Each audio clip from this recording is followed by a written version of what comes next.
ओम शांति। अव्यक्त मुरली सीरीज़ में आज की मुरली है 23 जनवरी 70।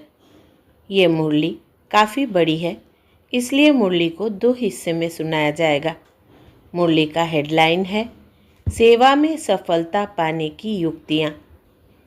ऐसे अनुभव करते हैं जैसे कि सर्विस के कारण मजबूरी से बोलना पड़ता है, लेकिन सर्विस समाप्त हुई तो आवाज़ की स्थिति भी समाप्त हो जाएगी। बम्बई की पार्टी बाप दादा से बम्बई में होने वाले सम्मेलन के लिए डायरेक्शन ले रही थी। यह जो आजकल की सर्विस कर रहे हो उसमें विशेषता क्या चाहिए? भाषण तो वर्षा कर ही रहे हो, लेकिन अब भाषणों में भी क्या अव्यक्त स्थिति भरनी है? जो बात करते हुए भी सभी ऐसे अनुभव करें कि यह तो जैसे कि अशरीरी आवाज़ से परे न्यारी स्थिति में स्थित होकर बोल रहे हैं। अब इस सम्मेलन में यह नवीनता होनी चाहिए। वो स्पीकर्स और ब्राह्मण स्पीकर्स दूर से ही अलग देखने में आए, तब है सम्मेलन की सफलता। कोई अनजान भी सभा में प्रवेश करे तो दूर से ही महसूस करे कि कोई अनोखे बोलने वाले हैं। सिर्फ वाणी का जो बल है वो तो कर्णरस तक रह जाता है, लेकिन अव्यक्त स्थिति में स्थित होकर जो बोलना होता है वो सिर्फ कर्णरस नहीं, लेकिन मन रस भी होगा। कर्ण रस सुनाने वाले तो बहुत है, लेकिन मन रस देने वाला अब तक दुनिया में कोई नहीं है। बाप तो तुम बच्चों के सामने प्रत्यक्ष हुआ है, लेकिन तुम बच्चों को फिर बाहर प्रत्यक्ष होना है। तो यह सम्मेलन कोई साधारण रीति से नहीं होना है। मीटिंग में भी बोलना कि चित्रों में भी चैतन्यता हो। जैसे चैतन्य व्यक्त भाव को स्पष्ट करते हैं, वैसे ही चित्र चैतन्य बनकर साक्षात्कार कराए। जब चित्र में चैतन्यता का भाव प्रत्यक्ष होता है, वही चित्र अच्छा लगता है।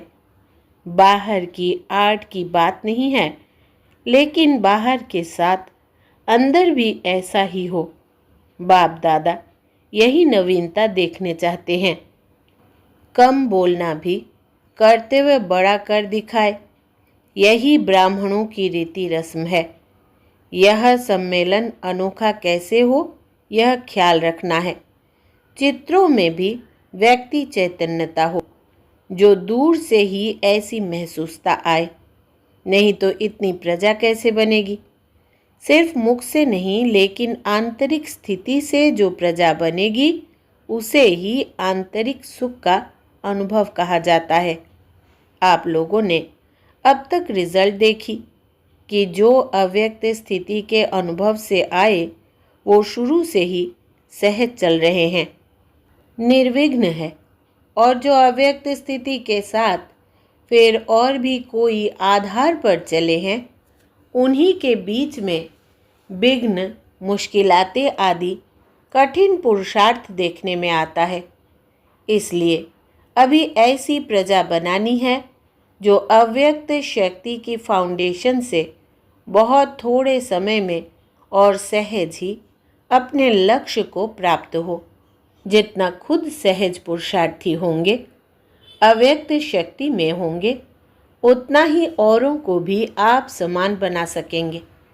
तो इस सम्मेलन की रिजल्ट देखनी है।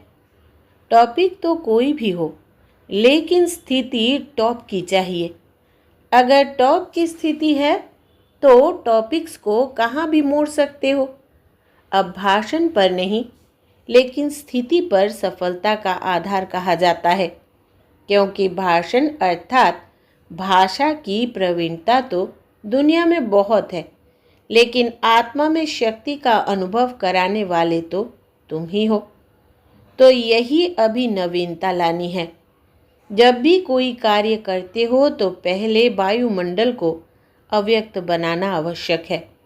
जैसे और सजावट का ध्यान रखते हो वैसे मुख्य सजावट यह है।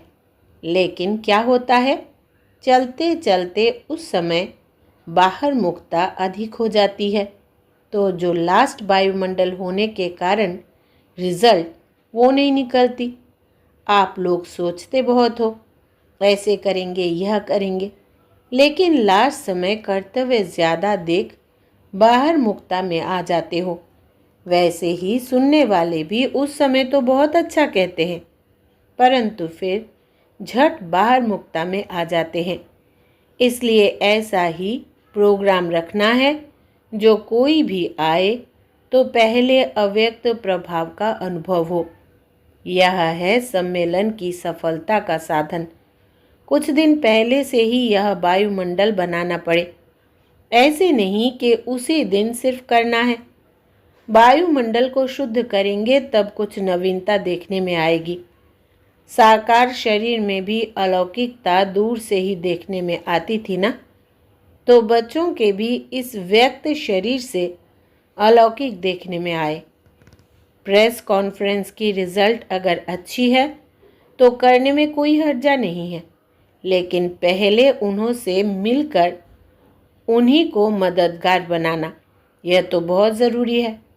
समय पर जाकर उन्हों से काम निकालना और समय के पहले उन्हों को मददगार बनाना, इसमें भी फ़र्क पड़ता है। बहुत करके समय पर अटेंशन जाता है। अभी अपनी बुद्धि की लाइन को क्लियर करेंगे तो सभी स्पष्ट होता जाएगा। जैसे आप लोगों का प्रदर्शनी में है ना, स्विच ऑन करने से जवाब मिलता है, वैसे ही पुरुषार्थ की लाइन क्लियर होने से संकल्प का स्विच दबाया और किया, ऐसा अनुभव करते जाएंगे। सिर्फ व्यर्थ संकल्पों की कंट्रोलिंग पावर चाहिए। व्यर्थ संकल्प चलने के कारण जो ओरिजिनल बाप दादा द्वारा प्रेरणा कहे व शुद्ध रिस्पॉन्स मिलता है वो मिक्स हो जाता है, क्योंकि व्यर्थ संकल्प अधिक होते हैं। अगर व्यर्थ संकल्पों को कंट्रोल करने की पावर है तो उसमें एक वही रिस्पॉन्स स्पष्ट देखने में आता है। वैसे ही अगर बुद्धि ट्रांसलाइट है तो उसमें हर बात का रिस्पॉन्स स्पष्ट होता जाता है और यथार्थ होता है, मिक्स नहीं। जिनके व्यर्थ संकल्प नहीं चलते वो अपने अव्यक्त स्थिति को ज़्यादा बढ़ा सकते हैं। शुद्ध संकल्प भी चलने चाहिए, लेकिन उनको भी कंट्रोल करने की शक्ति होनी चाहिए। व्यर्थ संकल्पों का तूफान मेजॉरिटी में ज़्यादा है। कोई कभी कार्य शुरू किया जाता है तो सैंपल बहुत अच्छा बनाया जाता है। यह भी सम्मेलन का सैंपल सभी के आगे रखना है।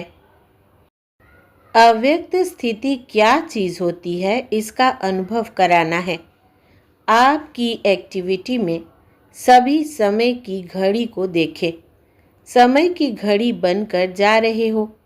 जैसे साकार भी समय की घड़ी बने ना, वैसे शरीर के होते अव्यक्त स्थिति के घंटे बजाने की घड़ी बनना है। यह सर्विस सभी से अच्छी है।